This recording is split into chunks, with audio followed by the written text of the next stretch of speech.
नेहे पाई, हमारे चैनल में आपका स्वागत है। आज हम क्रिस वॉस की बेस्ट सेलर पुस्तक नीवर स्प्लिट द डिफरेंस के साथ बातचीत की दुनिया में गोता लगाएंगे।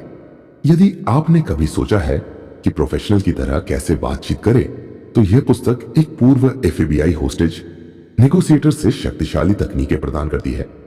आइए इन गेम चेंजिंग रणनीतियों को एक साथ समझें। अध्याय 1, बातचीत की कला। बातचीत केवल वह पाने के बारे में नहीं है जो आप चाहते हैं, यह मानव व्यवहार को समझने के बारे में है। क्रिस वॉस हमें इस अवधारणा से परिचित कराते हैं कि हर बातचीत एक संबंध बनाने और जानकारी एकत्र करने का अवसर है। यह समझौता करने के बारे में नहीं है, बल्कि दोनों पक्षों के लिए सबसे अच्छा समाधान खोजने के बारे में है। 1, जानकारी और संबंध बनाने की प्रक्रिया। जब हम बातचीत करते हैं तो हमें सिर्फ अपनी बात रखने पर ध्यान केंद्रित नहीं करना चाहिए, बल्कि यह भी समझना चाहिए कि सामने वाला व्यक्ति क्या सोच रहा है और क्या चाहता है। यह जानकारी एकत्र करने और संबंध बनाने की प्रक्रिया है।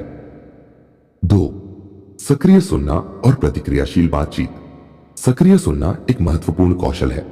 इससे हम न केवल सामने वाले की बात को बेहतर तरीके से समझ सकते हैं, बल्कि यह भी दिखा सकते हैं कि हम उसकी बात को महत्व देते हैं। यह हमें प्रतिक्रियाशील और सजीव बातचीत करने में मदद करता है। 3, सहानुभूति और भावनात्मक बुद्धिमत्ता। सहानुभूति और भावनात्मक बुद्धिमत्ता बातचीत की कला का महत्वपूर्ण हिस्सा है। यह हमें सामने वाले की भावनाओं को समझने और उचित प्रतिक्रिया देने में मदद करती है। अध्याय 2, टैक्टिकल एम्पैथी। वॉस द्वारा जोर दी गई एक प्रमुख तकनीक टैक्टिकल एम्पैथी है। दूसरे व्यक्ति के दृष्टिकोण को वास्तव में समझकर और स्वीकार करके आप एक संबंध बना सकते हैं जो बेहतर परिणामों की ओर ले जा सकता है। इसमें सक्रिय सुनना और दूसरे व्यक्ति की भावनाओं और चिंताओं को मान्यता देना शामिल है।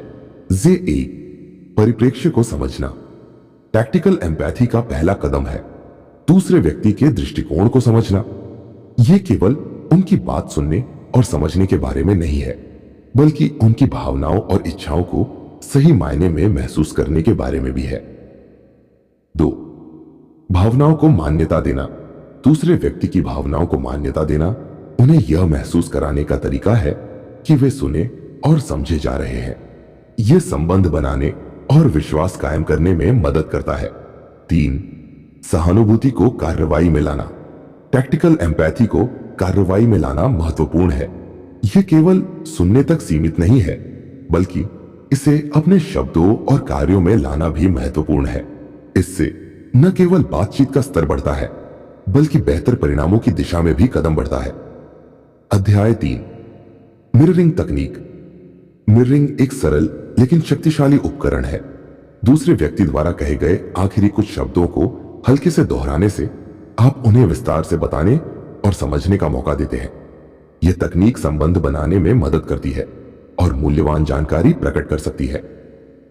1, मिररिंग का महत्व। मिररिंग केवल शब्दों को दोहराने का काम नहीं है, यह समझ और ध्यान का प्रदर्शन है। जब आप दूसरे व्यक्ति के शब्दों को दोहराते हैं, तो आप उन्हें यह संकेत देते हैं कि आप ध्यान दे रहे हैं और उनकी बात समझ रहे हैं। 2, मिररिंग कैसे करें। मिररिंग तकनीक का उपयोग करने के लिए दूसरे व्यक्ति द्वारा कहे गए आखिरी कुछ शब्दों को हल्के से दोहराएं। यह उन्हें विस्तार से बताने का मौका देता है और आप उनकी भावनाओं और विचारों को बेहतर ढंग से समझ सकते हैं। 3, मिररिंग से प्राप्त लाभ। मिररिंग तकनीक संबंध बनाने और मूल्यवान जानकारी प्राप्त करने का एक शक्तिशाली तरीका है। यह दूसरे व्यक्ति को सहज और समझा हुआ महसूस कराता है, जिससे वे अधिक खुलकर बात कर सकते हैं और आप महत्वपूर्ण जानकारी प्राप्त कर सकते हैं। अध्याय 4, ना की शक्ति।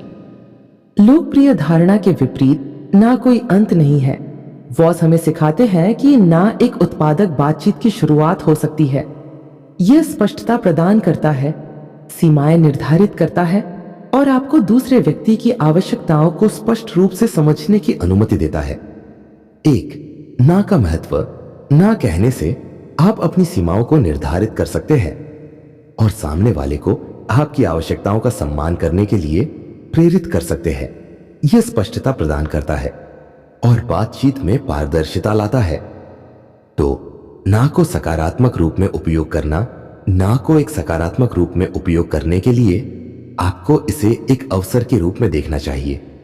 यह दूसरे व्यक्ति को अपनी चिंताओं और आवश्यकताओं को व्यक्त करने का मौका देता है और आपको एक समाधान पर काम करने का अवसर मिलता है। 3, ना के माध्यम से संबंध बनाना। ना कहने से संबंध बनाने में भी मदद मिल सकती है। यह सामने वाले को यह दिखाने का तरीका है कि आप अपनी और उनकी आवश्यकताओं का सम्मान करते हैं। इससे विश्वास और पारस्परिक सम्मान बढ़ता है। अध्याय 5, कैलिब्रेटेड प्रश्न। कैलिब्रेटेड प्रश्नों को दूसरे पक्ष को शामिल करने और विचारशील प्रतिक्रियाएं देने के लिए डिजाइन किया गया है। प्रश्न जैसे हम इस समस्या को कैसे हल कर सकते हैं या इस लक्ष्य को प्राप्त करने के लिए क्या आवश्यक होगा, ध्यान को सहयोग और समस्या समाधान की ओर मोड़ते हैं। 1, कैलिब्रेटेड प्रश्नों का परिचय।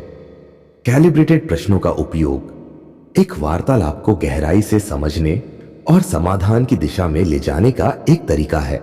ये प्रश्न विचारशील और प्रतिबिंबित उत्तर उत्पन्न करते हैं, जिससे बातचीत अधिक उत्पादक और सहयोगी हो जाती है। 2, प्रभावी कैलिब्रेटेड प्रश्न कैसे पूछें। प्रभावी कैलिब्रेटेड प्रश्न पूछने के लिए सुनिश्चित करें कि आपके प्रश्न खुले अंत वाले हैं और दूसरे व्यक्ति को अपने विचार और भावनाओं को व्यक्त करने का मौका देते हैं। उदाहरण के लिए, हम इस समस्या को कैसे हल कर सकते हैं या इस लक्ष्य को प्राप्त करने के लिए क्या आवश्यक होगा, जैसे प्रश्न उपयोगी हो सकते हैं। 3, कैलिब्रेटेड प्रश्नों के लाभ। कैलिब्रेटेड प्रश्नों का उपयोग करने से बातचीत अधिक सहयोगी और समाधान उन्मुख हो जाती है। यह दूसरे व्यक्ति को शामिल करने और विचारशील प्रतिक्रियाएं प्राप्त करने का एक शक्तिशाली तरीका है, जिससे संबंध और समझ में सुधार होता है। अध्याय 6, ब्लैक स्वान विधि। वॉस ब्लैक स्वान्स का महत्व बताते हैं। वे छुपी हुई जानकारी के टुकड़े जो बातचीत की दिशा को बदल सकते हैं। जिज्ञासु और सतर्क रहकर आप इन गेम चेंजर्स की पहचान कर सकते हैं और उन्हें अपने लाभ के लिए उपयोग कर सकते हैं। 1, ब्लैक स्वान क्या है। ब्लैक स्वान वह अप्रत्याशित और छुपी हुई जानकारी है जो बातचीत की दिशा को पूरी तरह बदल सकती है। ये जानकारी के छोटे टुकड़े होते हैं जो सामान्य नजर से छिपे होते हैं, लेकिन बातचीत में महत्वपूर्ण भूमिका निभा सकते हैं। 2, ब्लैक स्वान्स की पहचान करना। ब्लैक स्वान्स की पहचान करने के लिए आपको जिज्ञासु और सतर्क रहना होगा। इसका मतलब है कि आपको बातचीत के दौरान ध्यान से सुनना और छोटे संकेतों और सुरागों को पहचानना। यह आपको अप्रत्याशित अंतर्दृष्टियों को खोजने में मदद करेगा। 3, ब्लैक स्वान्स का उपयोग करना। एक बार जब आप ब्लैक स्वान की पहचान कर लेते हैं तो आपको इसे अपने लाभ के लिए उपयोग करना चाहिए। यह बातचीत को न केवल एक नए दिशा में ले जा सकता है, बल्कि यह आपको बेहतर परिणाम प्राप्त करने में भी मदद कर सकता है। निष्कर्ष रूप में, क्रिस वॉस की नेवर स्प्लिट द डिफरेंस बातचीत की कला में अमूल्य अंतर्दृष्टि प्रदान करती है। टैक्टिकल एम्पैथी से लेकर कैलिब्रेटेड प्रश्नों तक ये तकनीकें किसी भी बातचीत के दृष्टिकोण को बदल सकती है। यदि आपको ये रणनीतियां सहायक लगी तो हमारे चैनल को लाइक, शेयर और सब्सक्राइब करना न भूलें, ताकि आपको और अधिक पुस्तक, सारांश और जीवन बदलने वाली बातें मिल सके। देखने के लिए धन्यवाद।